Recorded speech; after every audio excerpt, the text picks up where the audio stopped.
দেশে এবং দেশের বাইরে যারা আমাদের অনুষ্ঠান দেখছেন সবাইকে সাদর আমন্ত্রণ জানাচ্ছি গ্রিন ভিউ ক্লিনিক টেলিপ্রেসক্রিপশনের আজকের সরাসরি আয়োজনে। প্রিয় দর্শক, দিনে দিনে বন্ধ্যাত্বর হার বাড়ছে। আজকে আমরা অনুষ্ঠান সাজিয়েছি বন্ধ্যাত্ব কী কারণে হয় এবং এটার চিকিৎসা কী, এটার জন্য কি শুধু মেয়েরাই দায়ী না পুরুষরাও দায়ী, এই বিষয়ে আমরা বিস্তারিত জানবো। চলুন আগে পরিচিত হয়ে নিই আমাদের অতিথির সাথে। আমাদের সাথে আছেন ডাক্তার পারুল আক্তার, তিনি সহযোগী অধ্যাপক গাইনি অ্যান্ড অপস বিভাগ, স্যার সলিমুল্লাহ মেডিকেল কলেজ ও মিটফোর্ড হাসপাতাল। ডাক্তার পারুল, আপনাকে স্বাগত আমাদের স্টুডিওতে।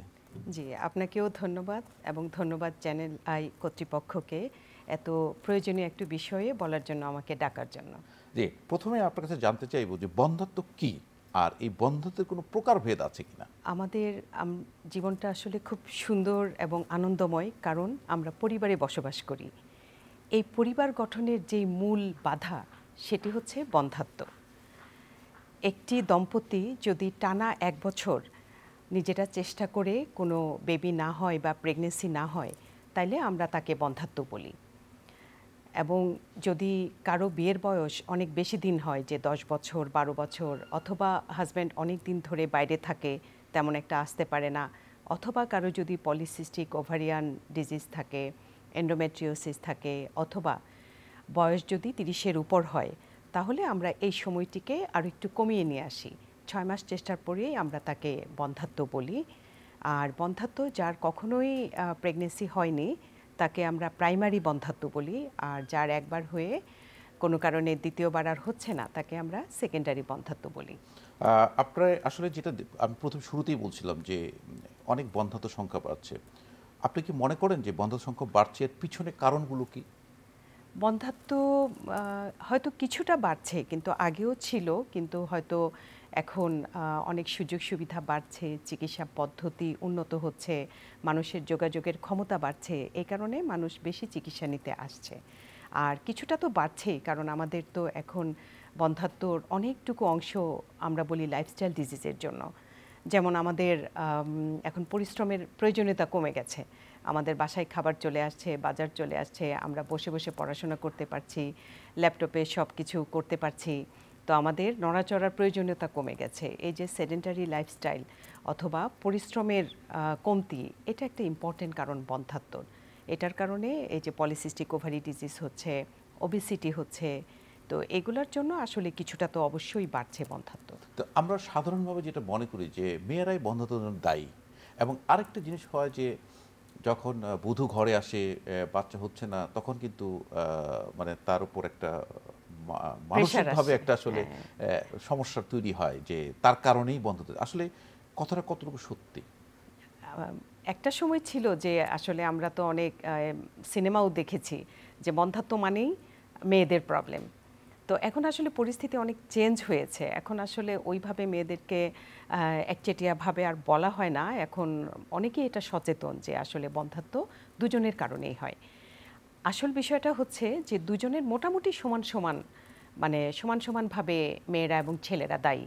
আমি যদি এটা শতকরা হিসাব বলি, 40 ভাগ মেয়ে, 40 ভাগ ছেলে, এবং 10 ভাগ হচ্ছে উভয়ের। আরও 10 ভাগ আসলে কারণটা জানাই যায় না। তাইলে এখানে যে আমরা আসলে সমানভাবে মেয়েরা এবং ছেলেরা দায়ী, তার মানে আসলে এককভাবে কেউ দায়ী না, আপনি বলছিলেন, যেমনটি বলছিলেন যে 40-40 আপনারা সমানভাবে দায়ী। আমরা যদি আপনার কাছে জানতে চাই যে আসলে এই বন্ধ্যাত্বের জন্য মেয়েদের কি কি কারণ আর ছেলেদের কি কি কারণে এই বন্ধ্যাত্ব হয় আর কি। আচ্ছা, আমি প্রথমে একটু এই মেয়েদের নিয়ে একটু কথাগুলো বলি। তার আগে আমি একটু বলি যে একটা প্রেগনেন্সি কিভাবে হয়। একটা প্রেগনেন্সি হওয়ার জন্য আপনার ছেলেদের সিমেন অ্যানালাইসিসটা, মানে বীর্যটা ঠিক থাকতে হবে, এবং দেখা যায় শুক্রাণু আগেই জরায়ের মুখ থেকে অনেক লম্বা অংশ ট্রাভেল করে বা পাড়ি দিয়ে ডিম্ব নালীতে চলে যায়। ওখানে অ্যাম্পুলা নামে একটি অংশ আছে যেখানে নিষেক্রিয়াটি হয়। আর মেয়েদের জন্য লাগে জরায়ু, ওখান থেকে বের হয় ডিম্ব নালী, ওটার কাছাকাছি থাকে ডিম্বথলি। ডিম্বথলি থেকে ডিমটি বের হয়ে ফুটে, সেটি ডিম্বনালী ধরে ভিতরে নিয়ে যায় ওই অ্যাম্পুলা নামক জায়গায়, ওখানে ফার্টিলাইজেশন বা নিষেক্রিয়াটি হয়, এবং ওইটি পরে আস্তে আস্তে জরায়ের ভিতরের দিকে যায়। ফান্ডাস নামে একটি অংশে ওইখানে গাঁথে অথবা ইমপ্ল্যান্টেশন হয়, এবং ওখান থেকে পুষ্টি নিয়ে অত্যন্ত জটিল এবং আকর্ষণীয় সব প্রসেসের মাধ্যমে একটি পরিপূর্ণ সন্তান হয়। তো এই যে প্রক্রিয়াটি এখানে একটা নর্মাল প্রক্রিয়া। এখন এখানে আমরা সাধারণভাবে বুঝতে পারি যে এই জরায়ু অথবা ডিম্বনালী অথবা ডিম্বথলি যে কোনো একটি জায়গায় যদি সমস্যা হয় তাহলে এটা মেয়েদের বন্ধ্যাত্ব তৈরি করবে। প্রথমে আমরা ডিম্বথলির কথা বলি, যে ডিম্বথলিতে ডিমটি তৈরি হয়, ওখান থেকে ফাটে। এইটা যদি না হয় তাহলে বাচ্চা হবে না। তো এটাকে আমরা অ্যানোভুলেশন বলি। তো এই যে ডিম তৈরি, বড় হওয়া এবং ফাটা, এই পুরো প্রক্রিয়াটা আমাদের ব্রেন থেকে শুরু করে একদম জরায়ু হয়ে ডিম্বথলি পর্যন্ত একটা এক্সিসে নিয়ন্ত্রিত হয় এবং খুবই এটা একটা জটিল প্রক্রিয়া। এখানে অনেক ধরনের হরমোন, এনজাইম কাজ করে। তো এটাকে আমরা হাইপোথ্যালামো পিটুইটারি এক্সিস বলি। এই এক্সিসে কোথাও যদি কোনো সমস্যা হয়, এটি বিভিন্ন হরমোনের ইমব্যালেন্সের জন্য হতে পারে, আবার যে আমরা যেটা এখন খুবই আলোচনা করি যে পলিসিস্টিক ওভারি ডিজিজ অথবা এন্ডোমেট্রিওসিস, এগুলোতেও এই এক্সিসটা ডিস্টার্ব হতে পারে। সেই ক্ষেত্রে ডিম তৈরি হবে না, অথবা তৈরি হলেও এটা বড় হবে না, বা বড় হলেও ফাটবে না। আর ডিম্বনালীর কতগুলো রোগ আছে, যেমন এটি যদি ব্লক হয়ে যায়, অথবা ব্লক হচ্ছে না কিন্তু এটার যে মাসকুলার অংশ বা সিলিয়ারি, এদের কার্যকারিতা নষ্ট হয়ে যায়, অথবা এটি যদি আশেপাশে ডিম্বথলি বা আশেপাশে খাদ্যনালীর সাথে জমাট বেঁধে যায় বা অ্যাডহেশন হয়ে যায়, তাইলেও ডিমটি পিক আপ করতে পারবে না এবং বন্ধ্যাত্ব হবে। তো এই সমস্যাগুলো বেশিরভাগ হয় বিভিন্ন রকম ইনফেকশনে। আমরা এটা পিআইডি বলি। বিভিন্ন রকম ইনফেকশন, কখনো কখনো টিউবারকুলোসিসে হয়, আবার কখনো কখনো এন্ডোমেট্রিওসিস বা চকলেট সিস্টে হয়। তো এই যে টিউবের এই সমস্যাগুলোর জন্য বন্ধ্যাত্ব হবে। পরবর্তীতে আছে জরায়ু। জরায়ুতে যদি এটা কারো কারো জন্মগত কিছু ত্রুটি থাকে, যেমন সেপ্টাম থাকে বা জরায়ুটা খুব ছোট, এগুলো থাকে। আর কখনো কখনো বিভিন্ন রকম ইনফেকশনে জরায়ুর ভিতরে অ্যাডেশন হয়ে যায় বা জরায়ুর ভিতরের জায়গাটি কমে যায়। কারো কারো জরায়ুর ভিতরের লেয়ার বা এন্ডোমেট্রিয়ামটা খুবই পাতলা থাকে। আর কারো কারো ক্ষেত্রে আপনার টিউমার থাকে, যেমন ফাইব্রয়েড থাকে, অ্যাডেনোমায়োসিস থাকে, পলিপ থাকে, এগুলোর জন্য বন্ধ্যাত্ব হতে পারে। তবে টিউমারের বিষয়টি কারো কারো দেখা যায় যে এটা মাঝারি বা বড় টিউমার আছে কিন্তু প্রেগনেন্সি হচ্ছে, আবার কারো ক্ষেত্রে খুব ছোট একটি টিউমার বা পলিপ প্রেগনেন্সি হতে দিচ্ছে না, যদি এটা ওই ইমপ্ল্যান্টেশন সাইট যেখানে টিউমার মানে বেবিটি গাঁথে যেখানে লাগবে থাকবে, হ্যাঁ, ওইখানে যদি একটা ছোট টিউমারও অনেক সময় বন্ধ্যাত্ব করতে পারে। তো এগুলো হচ্ছে মেয়েদের ক্ষেত্রে আরও কিছু, যেমন থাইরয়েড প্রবলেম, এটা আমাদের দেশে অনেক বেশি আমরা পাই। আর এছাড়া তো এই যে লাইফস্টাইল ডিজিজগুলো বললাম, যে অতিরিক্ত মানে ওজন বেড়ে যাওয়া, আবার অতিরিক্ত কম হওয়া, যেমন কারো যদি স্ট্যান্ডার্ড 60 কেজি হয়, তার যদি 80-90 কেজি হয়, তার যেমন বাচ্চা হতে অসুবিধা হবে। কারো যদি 60 কেজির জায়গায় 35-37 এরকম ওজন হয়, তারও কিন্তু সমানভাবে সমস্যা হবে। আমরা দুটো গ্রুপই পাই। এছাড়াও যেটা বললাম যে খুবই যদি সেডেন্টারি লাইফস্টাইল বা একদম পরিশ্রমের অভাবে, এগুলা পরিশ্রম বা ব্যায়াম শরীরের মেটাবলিজম ঠিক রাখে। এই যে ডিমের উৎপাদন, এগুলার একটা লম্বা প্রক্রিয়ার মাধ্যমে সন্তান হওয়া, এগুলো ঠিক রাখে। তো এই জন্য জাস্ট শুধু পরিশ্রমের অতিরিক্ত অভাব, একদম বসে বসে থাকা, এগুলো মেয়েদের এই বন্ধ্যাত্বের জন্য দায়ী। তাহলে এই কথাগুলো হলো আপনার মেয়েদের ক্ষেত্রে প্রযোজ্য। আর আমরা যদি ক্ষেত্রে। ছেলেদের কারণগুলো জানতে চাই, ছেলেদের কারণগুলো আমরা দেখি যে ছেলেদের সাধারণত একটা প্যারামিটারই আমরা প্রাথমিকভাবে বিবেচনা করি, সেটি হচ্ছে সিমেন বা বীর্য। এটি যদি বেশি কমে যায় অথবা একদম না থাকে, এই কন্ডিশনগুলোতে ছেলেদের পক্ষ থেকে বন্ধ্যাত্ব হয়। এগুলোকে আমরা অলিগোস্পার্মিয়া, অ্যাজোস্পার্মিয়া এগুলা বলি, আমরা অনেকেই দর্শকদের শুনে থাকবেন। এছাড়া এই যে কাউন্ট ঠিক আছে, নাম্বার ঠিক আছে, কিন্তু মোটিলিটি কম, যে ওইখানে যে শুক্রাণুগুলো থাকে, এগুলা যে নড়াচড়া করতে পারার সক্ষমতা খুব একটা গুরুত্বপূর্ণ বিষয়, কারণ তাকে ওই জরায়ুর মুখ থেকে একটা লম্বা অংশ পাড়ি দিয়ে ডিম্বনালীতে যেতে হয়। তো এই জন্য মোটিলিটি যদি কম হয়, নড়াচড়ার ক্ষমতা কম হয়, তাইলেও বন্ধ্যাত্ব হবে। কারো কারো ক্ষেত্রে মরফোলজি বা আকৃতি যদি অনেক বেশি উল্টাপাল্টা হয় স্বাভাবিকের চেয়ে, তাহলেও বন্ধ্যাত্ব হবে। তবে এই জিনিসগুলো কেন হয়, এগুলো আমরা সাধারণভাবে দেখি যে বিভিন্ন রকম ছেলেদেরও বিভিন্ন রকম ইনফেকশন দায়ী, আবার ভাইরাল ইনফেকশনও হতে পারে। আমরা একটি রোগের কথা জানি যে মামস, এটি কারো যে ছোটবেলায় একবার হয়েছিল, এটাই অনেক সময় এটা অ্যাজোস্পার্মিয়া, অলিগোস্পার্মিয়া করে বন্ধ্যাত্ব করতে পারে। এছাড়া ছেলেদের আরও অনেকগুলো কারণ থাকে। যদি যেখানে বীর্য তৈরি হয় এবং মেনটেইন হয় সেখানে যদি কোনো সার্জারি হয়, যেমন ছেলেদের হার্নিয়া বা ভাস ডিফারেন্স, হার্নিয়ার অপারেশন বা ভাস ডিফারেন্স বা টেস্টিসের যদি কোনো অপারেশন হয় তাহলেও ক্ষতিগ্রস্ত হতে পারে। হয়তো অনেক আগে ছোটোবেলায় অপারেশন হয়েছিল, এখন বড় হওয়ার পর দেখা যাচ্ছে যে তার অ্যাজোস্পার্মিয়া, সে ওই কারণে হতে পারে। আর এছাড়া আমরা সাধারণভাবে ছেলেদেরও কিছু লাইফস্টাইল সমস্যা থাকে। কারো যদি লং টাইম একদম টাইট গার্মেন্টস পরে একটা গরম ওয়েদারে কাজ করতে হয়, তাদের আমরা দেখি যে অলিগোস্পার্মিয়া, অ্যাজোস্পার্মিয়া এই সমস্যাগুলো হতে পারে। তার মানে আপনি বলছেন লাইফস্টাইলও কিন্তু আসলে ছেলেদের এবং মেয়েদের ক্ষেত্রে খুব ইম্পর্টেন্ট। এবং আপনি যেটা বলছিলেন যে আসলে সেডেন্টারি ওয়ার্কার, আমরা যেভাবে এখন ঘরে বসে গেছি, একটু কম্পিউটারে খেলাধুলা করছি, বাইরে যাচ্ছি না, খেলাধুলা কম্পিউটারে হচ্ছে, এটা এগুলো একটা কিন্তু অনেকটা অ্যালার্মিং বিষয় মনে করছেন। আচ্ছা, আমরা যদি আরেকটু আসি, আপনার কথাতেই আসছে যে টিউবারকুলোসিসের কথা বলেছেন, ডায়াবেটিসের কথা বলেছেন, থাইরয়েডের কথা বলেছেন, এবং আরেকটা কথা বলছেন পিআইডি বা ইনফেকশন। আসলে এই যে ডায়াবেটিস, থাইরয়েড, এগুলো কিভাবে দায়ী, মানে এই ইনফার্টিলিটির জন্য কিভাবে দায়ী? হ্যাঁ, এগুলার অনেকভাবেই দায়ী হয় বন্ধ্যাত্বের জন্য। তবে থাইরয়েড যেমন, এটা আমাদের আসলে ফুল বডিকে নিয়ন্ত্রণ করে। আমাদের যে বডির বিভিন্ন রকম মেটাবলিক প্রক্রিয়া, তারপর এই যে ডিম তৈরি হচ্ছে, এটার যে স্বাভাবিক একটা, আমি বলেছি যে হাইপোথ্যালামো পিটুইটারি অ্যাক্সিসে কাজ করে, এই সব কিছুরই একটা নিয়ন্ত্রণ থাকে এই থাইরয়েড ফাংশনের। এই জন্য এটা বেড়ে গেলেও সমস্যা, কমে গেলেও সমস্যা, এটার জন্য বন্ধ্যাত্ব হয়। ডায়াবেটিস যেমন, ডায়াবেটিস অনেক বেশি হলে কি হয়, বডিতে একটা মারাত্মকভাবে একটা ইনফেক্টিভ প্রক্রিয়া কাজ করতে থাকে, ইমিউনিটিটা সাপ্রেস করে এবং ইনফেকশনের হারটা বেড়ে যায়। এবং ইনফেকশন হলে সেটা টিউবে ইনফেকশন করবে, আপনার ডিম্বথলিতে ইনফেকশন করবে, জরায়ুতে ইনফেকশন করবে। তাহলে আমরা দেখেছি যে ইনফেকশন মেয়েদের বন্ধ্যাত্বর বড় একটি কারণ। তো এছাড়াও ডায়াবেটিস তো এটা একটা মেটাবলিক ডিজিজ, এটা মেটাবলিজমকেও বিভিন্নভাবে প্রভাবিত করে। তো এগুলো এভাবেই করে, ইনফেকশনগুলো টিউব ব্লক করে দেয়। তার মানে আপনি বলছেন যে ইনফেকশনের ক্ষেত্রে যে টিউবটা ব্লক হলে তার এই যে বাধার কারণ এটা হয়। আর আরেকটি বিষয় যেটা চলে আসে যে অনেকেই মনে করে যে আসলে খুব ব্যয়বহুল পরীক্ষা নিরীক্ষা আপনারা করে থাকেন, একটা ইনফার্টিলিটি, অনেক দম্পতি যেতে পারে না, বা আসলে কি এই যে পরীক্ষা নিরীক্ষাগুলো কি আসলেই ব্যয়বহুল, বা চিকিৎসা কি আসলেই ব্যয়বহুল? হ্যাঁ, এটা আগে তো হয়তো বা অনেকেই এটার চিকিৎসা নিতে আসতেন না, নানাবিধ কারণের মধ্যে এটাও একটা কারণ যে এটা অনেক ব্যয়বহুল চিকিৎসা, ব্যয়বহুল পরীক্ষা নিরীক্ষা। কিন্তু আসলে তা না। একটি ইয়াং কাপল 1-2 বছর দেখে যদি আসে, তাইলে আমরা প্রাথমিকভাবে বেসিক যে পরীক্ষা নিরীক্ষা করাই সেগুলো আসলে অনেক বেশি না। মেয়েদের ক্ষেত্রে যদি বলি যে আমরা প্রথমেই একটি কমপ্লিট ব্লাড কাউন্ট, যেটা আমরা সিবিসি বলি, তারপরে একটু সুগার টেস্ট, ওজিটিটি বলি, তারপরে থাইরয়েডের টেস্ট, এটা আর একটা আলট্রাসোনোগ্রাম, আপাতত এগুলো করাইলেই যথেষ্ট, আমরা একটা ক্লু পেয়ে যাই।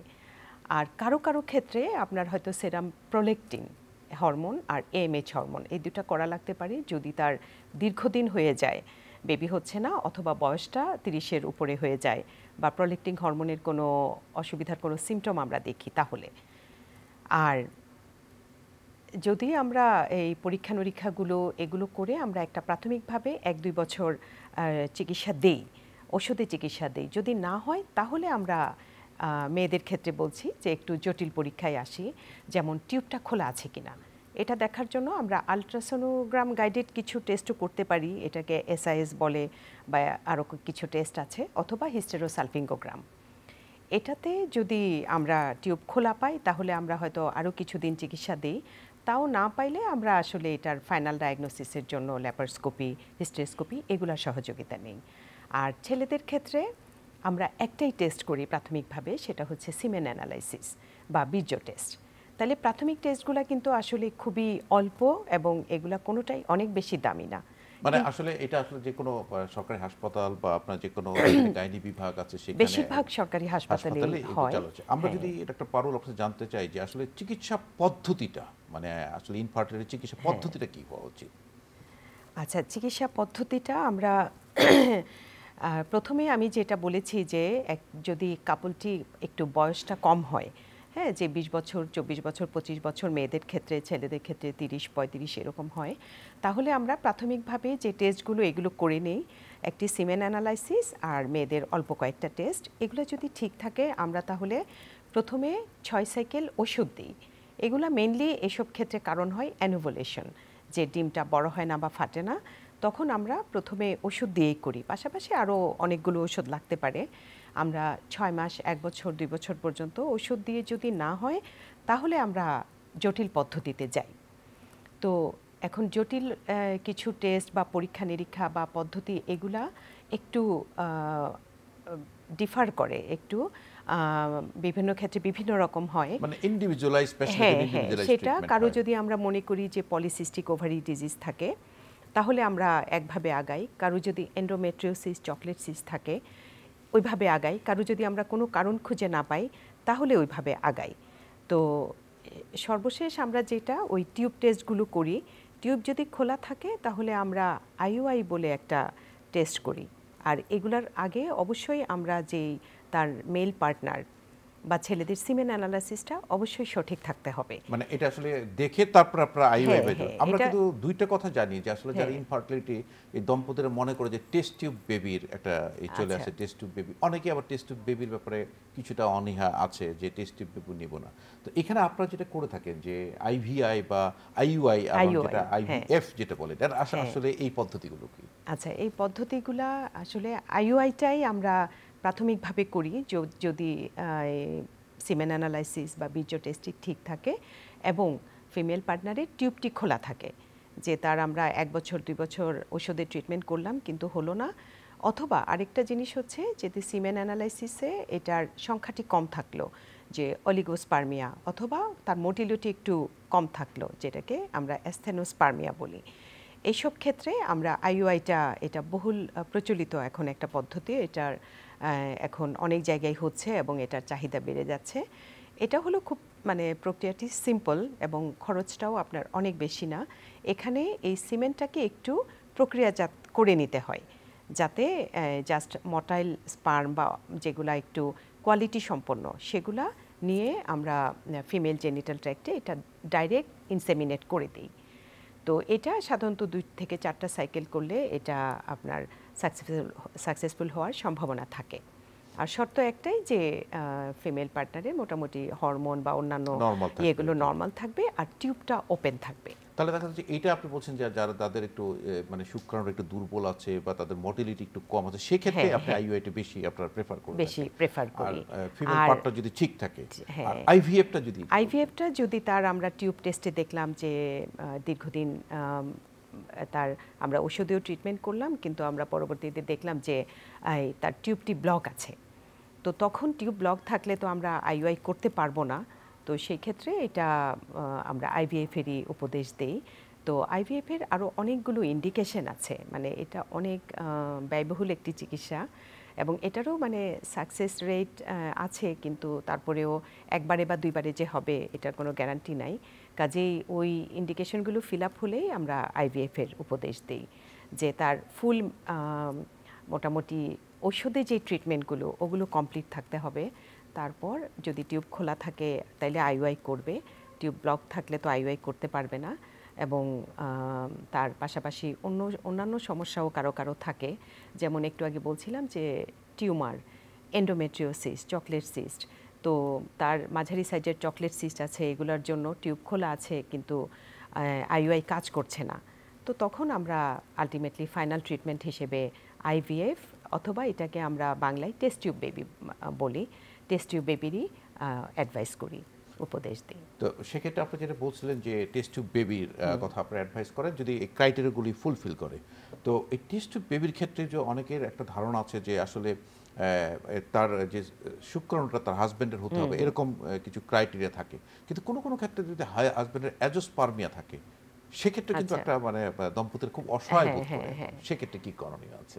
সেটা আসলে যেটা পদ্ধতি আছে আইভিএফে এটা হলো ডোনার স্পার্ম, যে অন্য কারো কাছ থেকে নিয়ে করবে। তো এটা আবার অনেক ইয়ে থাকে, বাধা থাকে, সাইকোলজিক্যাল, পারিবারিক বা অনেকের কাছে ধর্মীয়। তো এটা আবার সবাই করতে চায় না। তো এটা যদি করতে চায় তাহলে এভাবে ডোনার মানে অন্য কারো স্পার্ম নিয়ে এটা আইভিএফ করা যায়।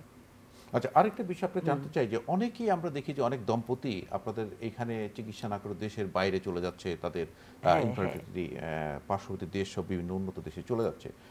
আসলে কি আমাদের দেশে পর্যাপ্ত চিকিৎসা নেই? কেন তারা যাচ্ছে? আচ্ছা, না আমাদের দেশে কিন্তু এখন গত অনেক বছর ধরে একদম ইনফার্টিলিটি বা বন্ধ্যাত্বের পর্যাপ্ত চিকিৎসা আছে এবং এখন আইইউআই মোটামুটি সব সেন্টারেই হচ্ছে। এমনকি গভর্নমেন্টভাবেও আমাদের ঢাকা মেডিকেলে চালু হয়েছে, আরও অনেকগুলো মেডিকেল কলেজে চালু হওয়ার অপেক্ষায় আছে। আর এই ছোট ছোট চেম্বারে যার যার মতো করে আইইউআই হচ্ছে। আইভিএফেরও অনেকগুলো সেন্টার কিন্তু আমাদের দেশে হয়ে গেছে এবং অনেকে অনেকভাবে আমরা ফেসবুক দেখলেও দেখব যে এটা সাকসেসফুল হচ্ছে। তো কাজেই এখন বন্ধ্যাত্বের চিকিৎসার জন্য আসলে বাইরে যাওয়ার কোনো প্রয়োজন নেই।